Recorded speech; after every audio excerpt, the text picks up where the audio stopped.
बिस्मिल्लाहिर्रहमानिर्रहीम अस्सलामुअलैकुम। तो आज बना रहे हैं हम बहुत ही मज़ेदार सी निहारी।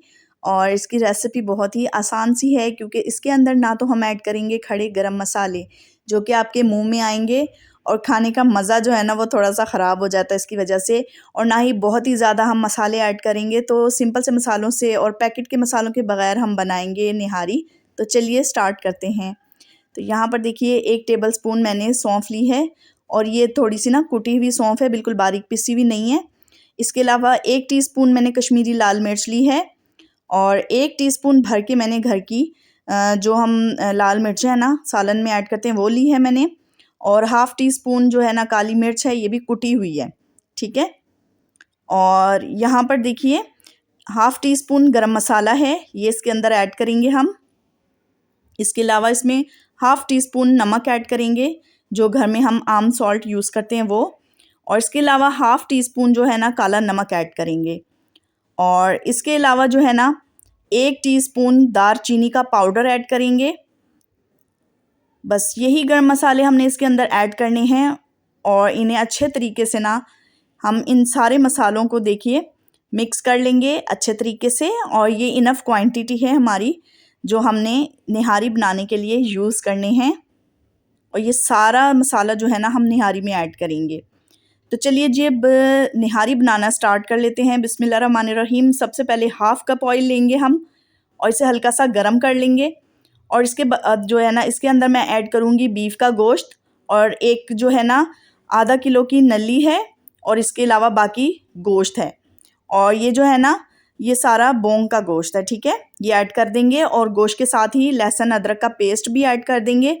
अब इन दोनों चीज़ों को ना हम तकरीबन 3 से 4 मिनट के लिए अच्छे तरीके से भून लेंगे, ठीक है। अच्छा, ये गोश्त को भूनने से क्या होगा कि लहसुन अदरक के साथ भुनने के बाद ना गोश्त का बहुत ही मज़े का टेस्ट आता है। तो इसलिए हम इसे ना 3 से 4 minute medium to low flame पे भूनेंगे। और ध्यान रखिएगा कि लहसुन अदरक जो है ना वो जलने ना पाए। और गोश्त को अच्छे तरीके से भून लेने के बाद इसके अंदर जो हमने मसाला बनाया था वो सारा का सारा ऐड कर देंगे। अच्छा, अब मसाले को हमने भूनना नहीं है, जस्ट गोश्त के साथ मिक्स कर लेंगे। और इसके बाद ना मैं इसके अंदर क्या करूँगी, थोड़ा सा पानी ऐड करूँगी ताकि मसाला जो है ना वो जले नहीं, सही है। अच्छा, पानी ऐड किए बगैर भूनेंगे ना तो इससे क्या होगा, मसाला जो है वो जलने लगता है। तो जब मसाला हम गोश्त के साथ थोड़ा सा मिक्सअप कर लेंगे तो इसके बाद ना साथ ही हम इसके अंदर फ़ौरन से पानी ऐड कर देंगे। चलिए जी, ये मैंने तकरीबन ना 1/4 कप पानी ऐड कर दिया इसके अंदर। अब इससे क्या होगा, मसाला बिल्कुल भी नहीं जलेगा। और इस मसाले को ना भूनने की ज़रूरत भी नहीं है, तो बस जस्ट अच्छे तरीके से गोश्त के साथ मिक्स कर देंगे और अब हम पानी इसके अंदर ऐड कर देंगे। अच्छा, यहाँ पर देखिए मैंने तकरीबन ना 6 से 8 गिलास पानी आपने ऐड करना है। और गोश्त को इसके बाद ना हमने गलने के लिए रख देना है तकरीबन 3 से 4 घंटों के लिए। और बीच बीच में हम इसे चेक भी करते रहेंगे कि पानी ड्राई तो नहीं हो गया।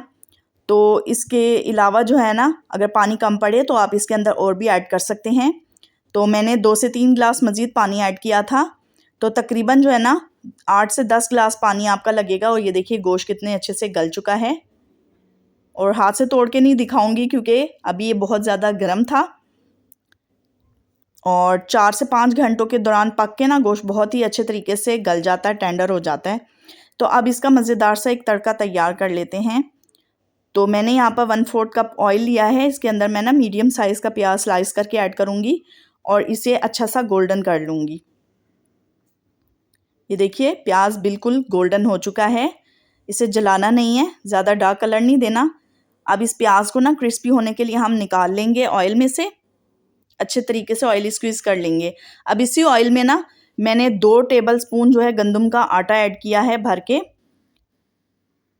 अच्छा, मैंने आटा जो है ना कम ऐड किया क्योंकि मुझे बहुत ज़्यादा थिक निहारी अच्छी नहीं लगती है। तो अगर आप चाहें, आपको ज़्यादा थिक निहारी चाहिए तो आप इसमें 3 से 4 टेबल स्पून गंदम का आटा ऐड कर लें। अच्छा, आटे का कलर बिल्कुल चेंज नहीं करना है, सिर्फ जस्ट जो है ना 10 से 12 सेकंड के लिए हमने आटे को ऑयल के अंदर जो है ना फ्राई करना है बस।